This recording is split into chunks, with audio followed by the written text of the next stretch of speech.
Hey Chip, do you know what causes this?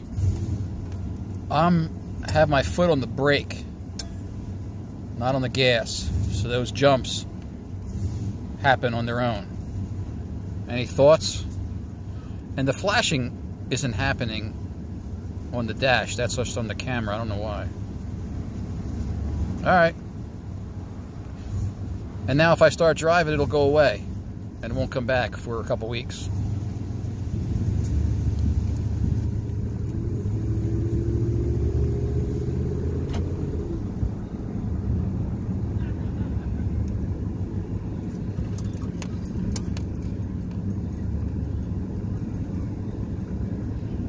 See? Now it's fine. Okay. Thanks.